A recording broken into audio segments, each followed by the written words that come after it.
of my life, doing what I always dreamed I'd do.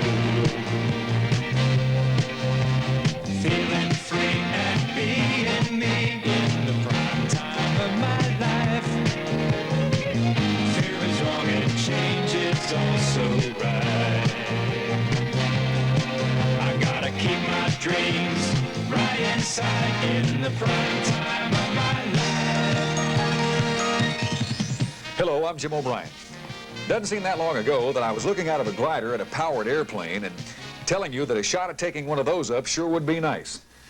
And I promised if that ever did come to pass, you'd be sure to get the story. Well, tonight's the night. I go for a private pilot's license next on Prime Time.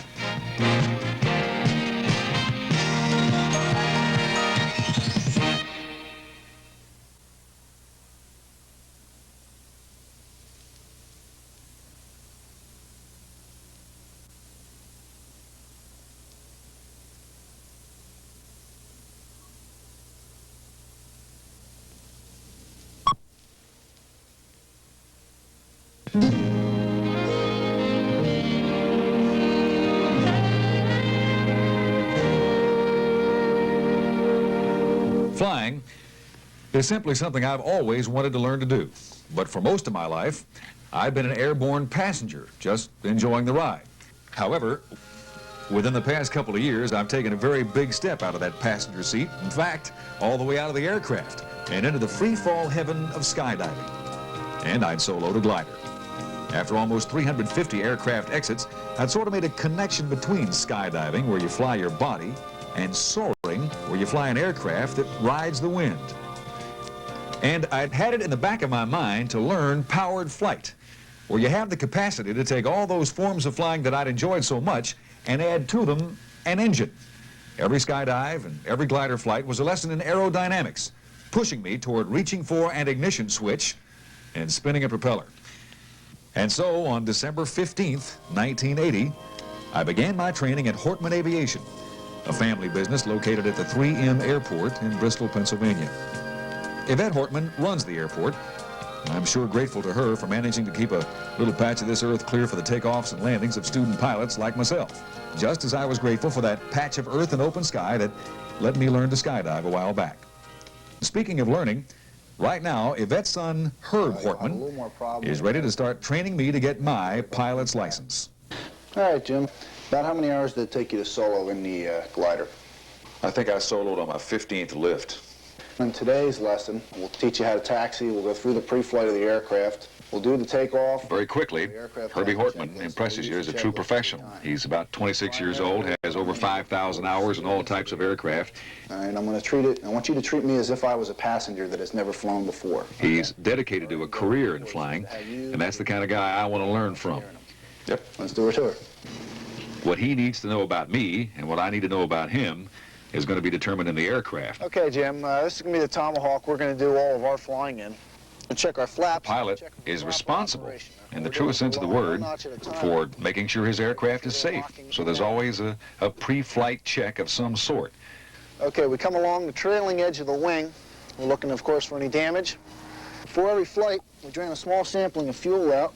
What we're doing is we're looking for any type of water or dirt in the tank, okay? The water will separate from the fuel as it weighs more than the gas, and it'll sit on the bottom in little bubbles, okay?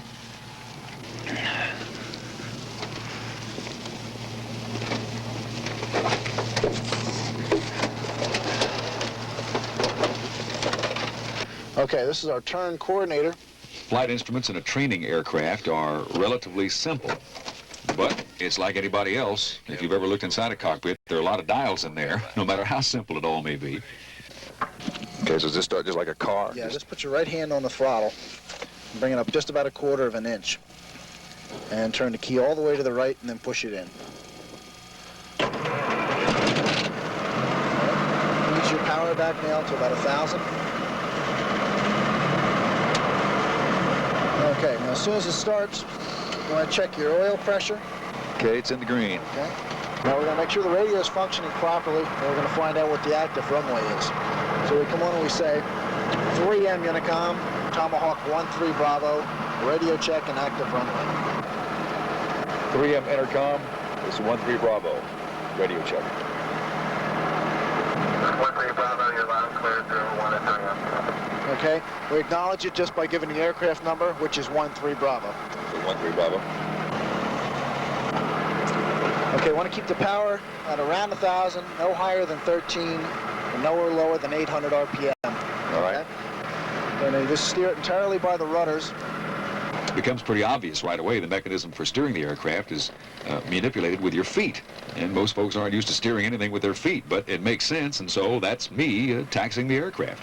Okay, this is good right here. Okay, now before every single flight, we do a little run-up, make sure everything is functioning properly. Set throttle 1800 RPM. Bring your throttle right on up to 18.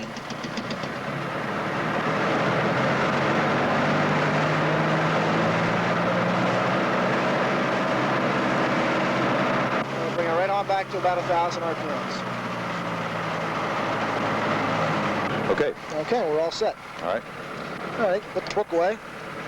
All right, now what we're going to do, we're going to taxi right on out to the center. Now remember to drop your feet so that you're only using the rudders, Jim. Don't be afraid to apply a little pressure one way or the other. Okay, keep the power Into position on the runway. The first thing that you're told, and you see Herbie's hands stretched out there, the first thing you're told is that there's a stripe down the middle of that runway, and you want to keep your airplane as near to that middle stripe as possible. It sounds like it would be kind of easy. Doesn't quite work out that way. All right, now what we do is we smoothly apply full power. But it's one of the places where you start in learning how to really control an aircraft, and I'm beginning to find out how difficult that is right now. First takeoff, coming up. All you're going to need. Keep your eyes down the runway. When the airplane starts to hop a little bit, that means it's ready for takeoff. Okay, now we just apply just a tiny bit of back pressure. Just a little bit more with one hand. Liftoff, as I've experienced 1,000 times, it seems like, in small airplanes, and yet this time, it's all in my hands. Herbie let me take off with the airplane. Right, raise the nose so the center of the cowling is resting just on the horizon. And pull it back just a tiny bit. Okay, now you want to keep tracking right toward that green tank. Yep. Raise the nose just a hair. You want to have the nose so the actual center And of the learning experience begins immediately in the air. Now, it's pretty much like driving a sports car, where all your control pressures will be very, very fine. Yeah. In other words, add or subtract just a little bit at a time. The technique is to approach teaching someone to fly as though they already have a certain feel for it. And so there's a very comfortable tone to Herbie's voice as he instructs me what to do. Make a 45-degree turn to the left. Okay, in other words, over toward the Oxford Valley Mall. Okay, now we're going to keep this angle until we come out of 1,500 feet. 1500. 1,500. What I'd like you to do is increase the rate of climb just a tiny bit. There you are. Okay, now after we come out of 1,500 feet, we're going to head over to our designated practice area. Practice area is a spot over some of the steel mills in Bucks County. Very little population below to bother with the sound of an aircraft. And so as we take off, again and again and again, we'll head for that sort of remote spot.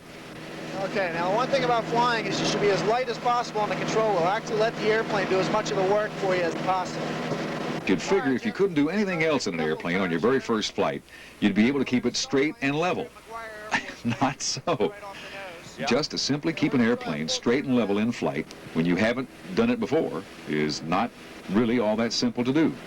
Okay, now when you enter in on your 45-degree angle, you want to enter in at this end of the airport. Okay, do you have the airport in sight, Jim? Right off the nose, about 3 miles. I lost it. Okay. I see it. I got it. So you want to enter in on the north side of the airport.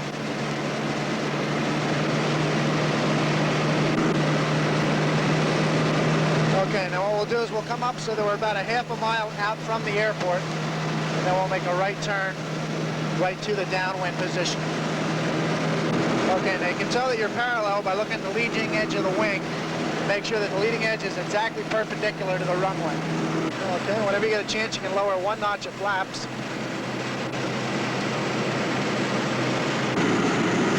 Okay, now you don't want to let your nose drop too much on the turn here. Keep it. Yeah, wires. Got wires. What you want to do is have the number 19 about 4 inches over top of the nose. Okay, and all the way off the power. What I'd like you to do, Jim, is just totally relax on the wheel. All right. The rudder is going to control the center line just like it did in the glider. Switch your eyes down to the very far end of the runway. Just try and level the airplane about 2 feet off the ground. Just try and I'll keep it there. There we are. And so, into the first flight, and in we taxi. Now, use the rudder once And all I find is a sense of satisfaction and gratitude that I'm going to have the opportunity to learn to fly. That's what these smaller airports are all about. This is a training center, and it's going to give me the chance to have a place to base myself in order to learn all the rudiments of flying. I'm telling you, this day was only the beginning of one of the most intense weeks of my life. I flew every day, and at night I dreamed of flying. And when I woke up the next morning, I'd mentally rehash yesterday's mistakes and figure on unmaking them just as soon as I got back to the airstrip and got strapped in again. Luckily, the weather held, allowing me to spend enough hours in the sky, all building up to that one flight that's in the back of every student's mind from the very beginning. And that, of course, is the solo. So right now, I'm going to relax a little bit, try to get my mind right, think over all the things that Herbie's taught me, trying to reduce them down to the basic fundamentals of good flight, and then get down to the strip and attempt my first solo. Attempt? What am I saying? There's no room here for attempt. I got to do it. I got to take that son of a gun up there and bring it on home again. Next, on Prime Time.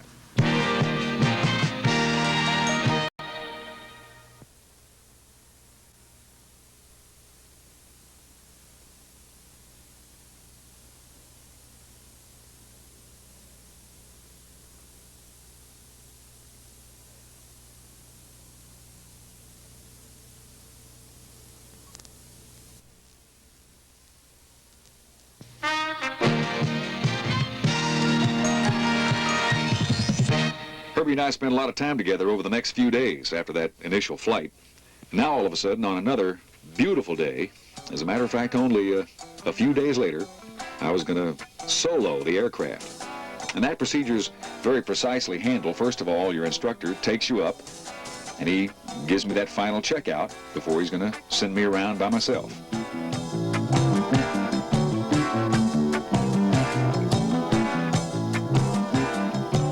So Herbie gives me my check and then bids farewell, gets out of the airplane and leaves me alone. And all of a sudden I'm struck with the reality that I'm about to fly this airplane all by myself. It hasn't taken too long to go from that first flight to the first solo flight, and there's not really anything all that odd about that. Clear! A lot of people solo with only a few hours flying under their belt. Because all you're going to do essentially on that first solo is take off, circle the field, and land. And by this time, I've done that with an instructor sitting there many, many, many times. It's all my responsibility. We're all strapped in, ready to go.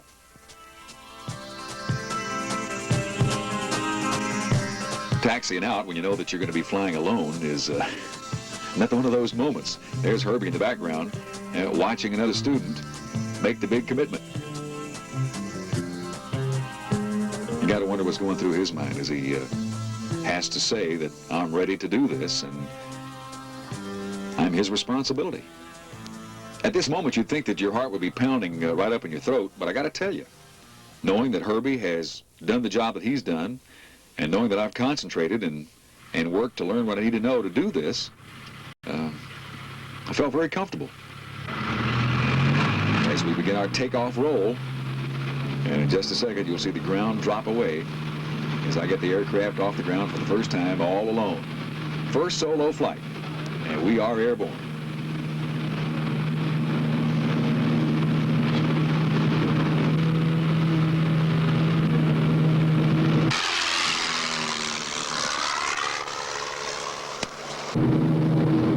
You can see from the cockpit camera, nothing could be prettier than a beautiful sunny day like that, especially when all of a sudden you got your airplane in your hands for the first time and it's all your ball game.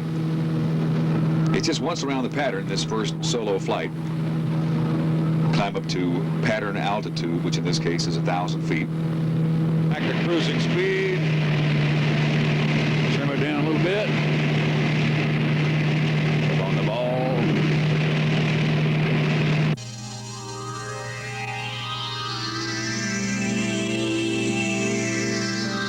I got to tell you, that first flight goes like a flash because all of a sudden you're in a position to have to start to descend, and that takes a certain sequence of events. Carburetor heat, off, flaps on.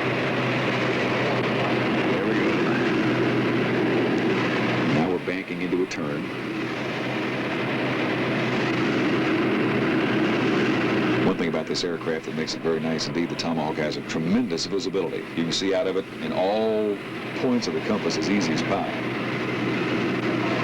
Gotta tell you, it floats a little bit with just one in here. I can sure feel that. High. Trim it a little bit. What a beautiful shot with the sun right over my shoulder. Huh? And that's the Delaware River in the background. And the bridge that connects the New Jersey Turnpike and the Pennsylvania Turnpike. Good shape. And right now I'm turning on what is called final. That means I'm lining up for a landing, putting on full flaps, slowing down to landing speed, lining up on that center stripe we talked about a while ago, and beginning to bring her in. Too slow here. Keep your speed at 80. Full flaps. All right. Line that sucker up. Trim it a little bit.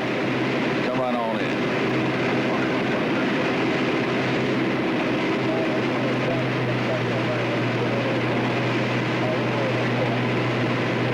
Do it nice now, partner, all right? Just come right on in there. Keep your speed up a little bit. Let it sink.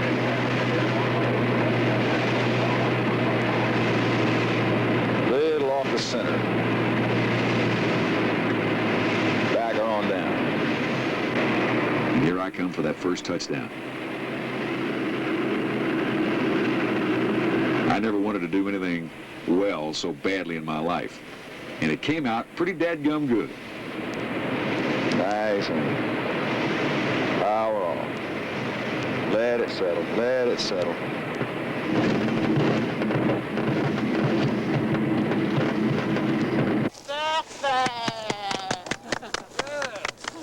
Couldn't be any better, huh? See that center line? Right where it's supposed to be.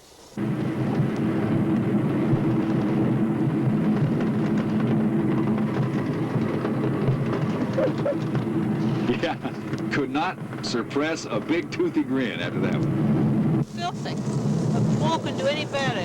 Right on the money, dead center.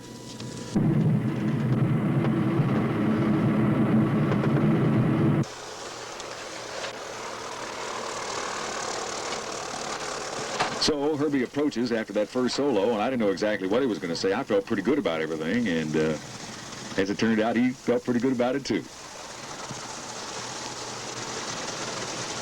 Of course, professional instructors never get too excited about how their students perform. This is like so many other activities I've been involved in. There's always some sort of a little tradition involved. And so in this case, it was the losing of the shirt tail. I'd experienced that once before when I flew the glider. But this is a whole new ball game, folks. Just swing it on around. Okay, there. You bet. Thank you, man. And even though this is one of my better shirts, it was definitely worth losing. It's the prime time of my life. Still got a little weight, we'll do another one. Okay, good. There we go. Jimbo? Okay, guys. That's it. You gotta give Thank us a you. photograph. Beautiful day and a beautiful moment, and a very satisfying one. Now that you've taken the lessons and made a first solo, you've made a commitment also. Yeah. Yeah. Straighten it out pretty nice. It's back to the classroom, both the classroom in the cockpit and the classroom on the ground, to begin to learn how to apply what you've learned to actually getting in an airplane and going from point A to point B. That involves the use of charts and learning all sorts of regulations. You're learning how the piece of machinery that you're dealing with really works under all sorts of different conditions. And finally, the time comes when you're recommended for a final flight test. And if everything works out all right, you become a private pilot. And I passed my final flight test on February 27th, with special thanks to all the folks at 3M, like Greg Downs here, who pitched in to make this very special day possible for me. And guarantee you, I'll never forget it. This is nowhere near the end of this story. It's going to be the beginning to me, because right here in this place, to start off as we did almost 3 months ago, on a very bitterly cold day, to learn to fly, it's all of a sudden led to this point. Another beautiful day and a beautiful experience. Got a little hunk of paper here which says that I'm a private pilot. What this really says is that now I'm qualified for a lot of privileges that come to those who go through the course of study I've gone through, but it doesn't mean that I've come anywhere near the degree of proficiency that I want to reach. This airplane represents a part of that proficiency. It's a multi-engine aircraft. So next for me, from private pilot, will be to go on for the instrument rating so that you can fly in all types of weather, a little bit more complex than what I've been doing, and then on into multi-engine aircraft so that hopefully maybe one of these days we can go someplace together. In a twin-engine aircraft like this, you can pretty well go where you want to go. It's fully instrumented, all the power you need, all the altitude you need. So just so happens that one of my good buddies here at 3M is a young fellow by the name of Greg Downs. Went to the University of Texas, of all places. Since I got a whole passel of kinfolks down there, Greg and I thought we might drop down and say hello. See ya.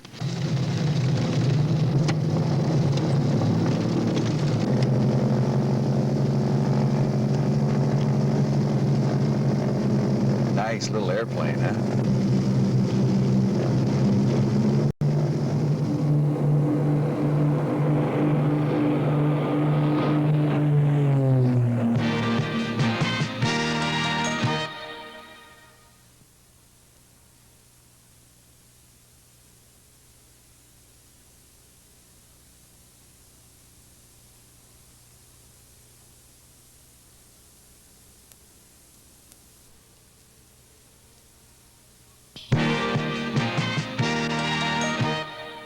You can be sure that I'm putting my new pilot's license to active use.